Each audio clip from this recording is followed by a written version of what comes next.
E=mc² का मतलब क्या होता है? दुनिया का ये सबसे प्रसिद्ध समीकरण है जो 1905 में अल्बर्ट आइंस्टाइन के शोध पत्र में प्रकाशित हुआ। ये उनके सापेक्षता के सिद्धांत के परिणाम स्वरूप निकला एक विचार था। इस समीकरण से E यानी एनर्जी मतलब ऊर्जा, m यानी मास मतलब द्रव्यमान और c यानी प्रकाश की गति के बीच एक संबंध स्थापित हुआ।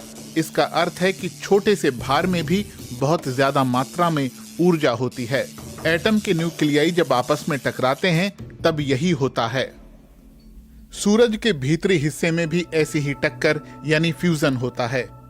वहां तापमान और दबाव इतना अधिक होता है कि हाइड्रोजन का न्यूक्लियाई हीलियम से जा टकराता है। रेडिएशन के कारण सूर्य हर सेकंड अपना 40 लाख टन भार खो देता है।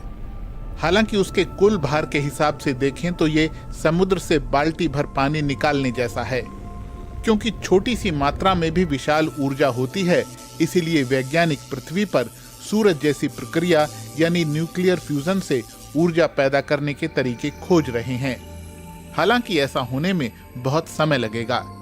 न्यूक्लियर फ्यूजन में भी ऊर्जा पैदा होती है। इसका एक बहुत जाना माना उदाहरण है परमाणु बम। विस्फोट के बाद जो कण टूटकर बिखरते हुए भागते हैं, उनका भार मूल से कम होता है। न्यूक्लियर पावर प्लांट में एटम इन्हीं सूक्ष्म कणों में टूटते हैं। 1 ग्राम के 1000वें हिस्से के टूटने से इतनी ऊर्जा पैदा होती है जितनी यूरोप में 8 घर 1 साल में खर्च करते हैं। आइंस्टाइन का फॉर्मूला ये भी दिखाता है कि ऊर्जा भी भार में तब्दील होती है। पार्टिकल एक्सेलरेटर यही करता है। चार्ज्ड एटम या सब एटॉमिक पार्टिकल तेजी से दौड़ाए जाते हैं और उन्हें विशाल डिट्रैक्टर से टकराया जाता है।